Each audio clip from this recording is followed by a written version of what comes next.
विभाग द्वारा कांग्रेस के फंड के खाते सीज करने को लेकर हिमाचल प्रदेश के मुख्यमंत्री सुखविंदर सिंह सुक्खू और कांग्रेस प्रदेश अध्यक्ष प्रतिभा सिंह ने केंद्र की भाजपा सरकार पर हमला बोला है और इसके लोकतंत्र की हत्या करार दिया है। शिमला में संयुक्त पत्रकार वार्ता में सीएम सुक्खू और प्रतिभा सिंह ने कहा कि लोकसभा चुनावों के समय भाजपा इस तरह के हथकंडे अपनाकर किसी भी कीमत में चुनाव जीतना चाहती है और विपक्ष को कमजोर करने में लगी हुई है। दोनों नेताओं ने केंद्र सरकार पर चुनाव से ठीक पहले कांग्रेस पार्टी फंड को सीज करने को षड्यंत्र बताया है।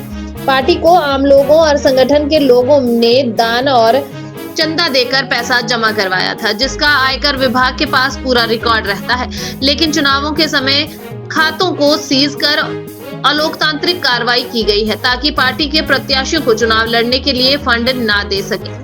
वहीं 3 आजाद प्रत्याशियों के इस्तीफे पर सीएम ने कहा कि आजाद उम्मीदवारों को क्यों इस्तीफे देने की जरूरत पड़ी है। आजाद विधायक पर सरकार का कोई हस्तक्षेप नहीं होता है, वह किस दबाव की बात कर रहे हैं, लेकिन इनके इस्तीफे से साफ जाहिर है कि निर्दलीय विधायकों ने नोटों के दम पर अपना ईमान गिरवी रख दिया है।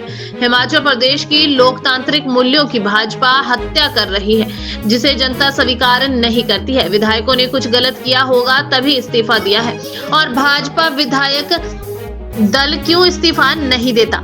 वहीं सीएम सुखविंदर सिंह सुक्खू ने केजरीवाल की गिरफ्तारी को गलत कार्रवाई करार दिया है और कहा कि चुने हुए प्रतिनिधि और पद की गरिमा को अपमानित किया गया है। वहीं प्रतिभा सिंह ने कहा कि मैंने कभी नहीं कहा कि मुख्यमंत्री और सरकार काम नहीं कर रही है। जो बयान दिया है चुनाव ना लड़ने को लेकर उनका निजी फैसला है। आप जानते हैं कि जैसे जैसे लोकसभा के चुनाव आते हैं तो हर प्रकार के हथकंडे भारतीय जनता पार्टी की सरकार अपनाती है।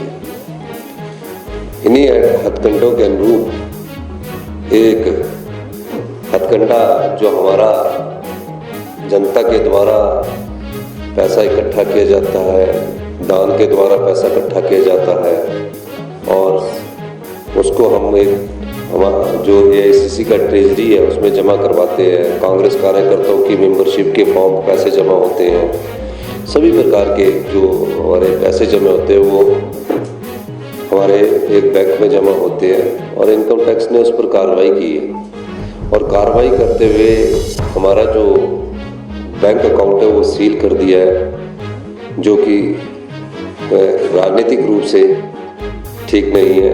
मेरा ये भी मानना है कि चुनावों के वक्त इस प्रकार के हथकंडे नहीं अपनाने चाहिए ताकि जो खर्चा हमारा प्रत्याशियों के पर खर्च होना है या हमारे प्रचार प्रसार पर खर्च होना है उस पर इस प्रकार का प्रतिबंध लगाकर भारतीय जनता पार्टी ये दर्शाने की कोशिश कर सकती है कि इन हथकंडों से वो सत्ता प्राप्त करना चाहती है।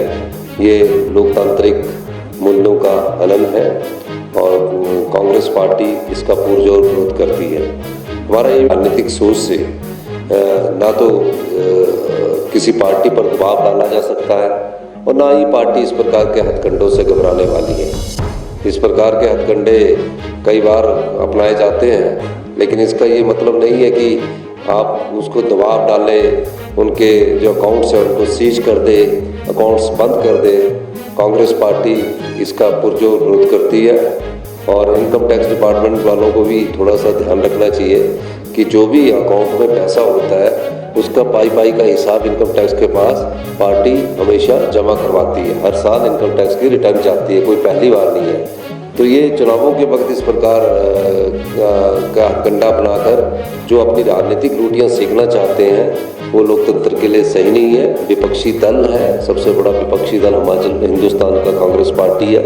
महज सीटों की संख्या कम हो सकती है, लेकिन पूरे हिंदुस्तान में अगर कोई प्रिंसिपल अपोजिशन पार्टी अगर एक है वो तो कांग्रेस पार्टी है।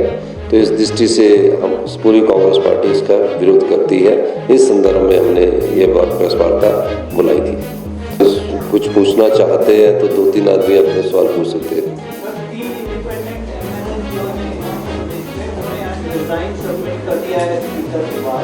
को भारतीय जनता पार्टी ज्वाइन कर रहे हैं। आप सरकार पर मुख्यमंत्री पर विशेष रूप से आरोप लगा रहे हैं कि वो एक डिक्टेटर की तरह बिहेव कर रहे थे।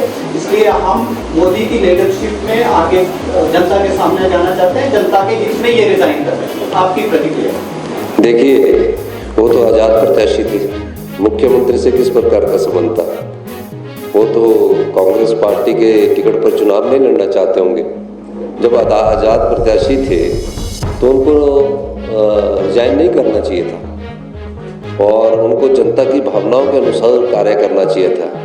अब क्यों आज़ाद प्रत्याशी क्यों रिजाइन कर रहा है, ये गहराई से छानबीन करने की जरूरत है आप लोगों को भी, कि क्या कहीं वो नोटों के दम पर तो नहीं उन्होंने अपने ईमान को गिरवी रख दिया था और दबाव इतना था कि उनको इस्तीफा देना पड़े। वो तो ना कांग्रेस के थे ना भारतीय जनता पार्टी के थे, उन पर किस प्रकार का दबाव था? क्या किस प्रकार से वो आगे इस प्रकार के बात रिजाइन कर ले? और आप ही हेलीकॉप्टर में रहे और आप ही सीआरपीएफ के सिक्योरिटी में आ रहे हैं और जा भी हेलीकॉप्टर में रहे हैं, तो आप बताइए इतना सारा धन का प्रयोग क्या लोकतंत्र के लिए अच्छा है? और किस तरह वो चुनाव जीत कर अगर आज़ाद प्रत्याशी आते हैं और आज़ाद चुनने के बाद वो फिर उस क्षेत्र की जो 25-30 हज़ार लोगों ने जिन्होंने उनको वोट डाला है, जिनके दम पर वो चुन कर आया, उनकी भावनाओं से तो नहीं खिलवाड़ कर रही है आज़ाद प्रत्याशी। तो ये चीज़ें समझने की जरूरत है। और हिमाचल प्रदेश में इस प्रकार की जो लोकतांत्रिक प्रक्रिया को कमज़ोर करने की कोशिश है, हिमाचल की जनता इसको कभी सहन नहीं करेगी। और मुझे आप ही के द्वारा पता लगा कि उन्होंने इस्तीफा दिया है, तो कुछ गलत किया होगा ना तभी दिया इस्तीफा। सही करने वाले क्यों नहीं देते इस्तीफा? भारतीय जनता पार्टी के विधायक क्यों नहीं दे रहे इस्तीफा? तो किसी न किसी तरह जब ये लोग देखते हैं, भारतीय जनता पार्टी ये देखती है कि जनता के वोट से जब इन्हें सत्ता नहीं मिलती, जनता के वोट से सत्ता में नहीं आते, तो कोशिश ये की जाती है कि नोट के दम से सत्ता हथियाई जाए और लोकतांत्रिक मूल्यों की हत्या की जाए। धन्यवाद।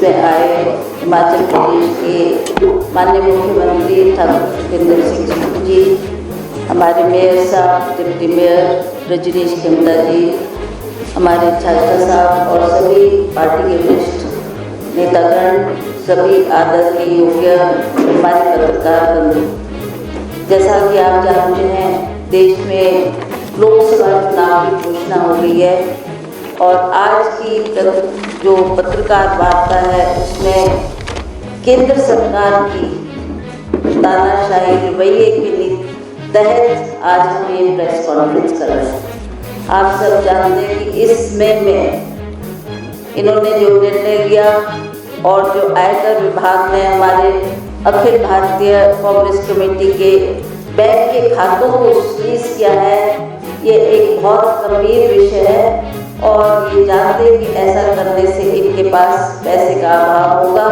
और बहुत सी मुसीबतें कांग्रेस पार्टी के लिए इन्होंने खड़ी कर दी है।